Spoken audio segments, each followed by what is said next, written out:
श्रीराम समर्थ। 25 जुलै। भगवंताचे नाम सोडू नका। संकल्प ही फार मोठी शक्ती आहे। इच्छा जर खरोखर अति प्रबळ झाली तर ती वस्तूला आपल्याकडे खेचून घेतल्याशिवाय राहणार नाही। तसेच भगवंताच्या प्राप्तीसाठी प्रबळ इच्छा धारण केली तर भगवंत भेटतो। प्रापंचिक वस्तू आपण कितीही मिळविल्या तरी त्या स्वभावतच अपूर्ण असल्यामुळे त्याच्या प्राप्तीपासून पूर्ण समाधान होत नाही। याच्या उलट भगवंत स्वतः पूर्ण असल्यामुळे आपल्या वासनांची पूर्ण तृप्ती होऊन त्या क्षीण बनवतात आणि नंतर आपोआप नाहीशा होतात। म्हणून नेहमी भगवंताला मला हवा अशी इच्छा करीत जावे। त्याचे नाम घेणे म्हणजे तू मला हवास असे म्हणणेच होय। खऱ्या प्रेमाने जर आपण आपला भार रामावर टाकला तर तो नेहमी आपल्या कल्पनेच्या बाहेर गोष्टी घडवून आणतो। आपला देह आणि प्रपंच भगवंताच्या सत्तेने चालतो ही जाणीव सतत ठेवून जगात वागावे म्हणजे आपल्याला कधी कमी पडणार नाही। नामात एक विशेष आहे।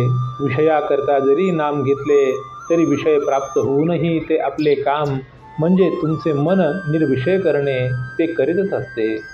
म्हणून कशाकरता का होईना नाम घ्या, पण निर्विषय होण्याकरता घेतले तर काम शीघ्र होईल। साधन तेच आणि साध्यही तेच। नामच एक सत्य आहे, या परते दुसरे सत्य नाही असा दृढ भाव असावा।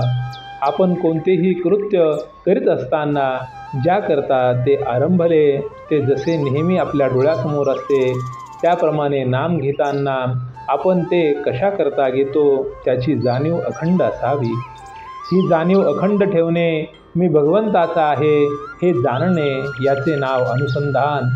वास्तविक आपण भगवंताचेच आहोत, पण भ्रमाने मी विषयाचा आहे असे वाटू लागले। संत तू विषयाचा नाहीस, भगवंताचा आहेस असे सांगतात। हीच संतांची खरी कामगिरी आणि यातच ते नाम सांगतात। नाम घेणे म्हणजे मी विषयाचा नाही भगवंताचा आहे असे मनाला सांगणे।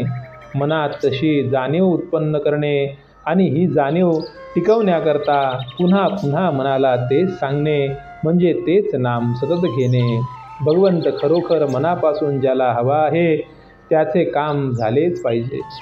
आपल्याला जगातला मान, लौकिक, पैसा, विषय इत्यादी काही नको असे वाटते का? तसे नसेल तर भगवंत मला हवा आहे असे नुसते तोंडाने म्हणणे बरोबर नाही। ज्याला भगवंताचे प्रेम जोडायचे असेल त्याने जगाचा नाद सोडायला पाहिजे।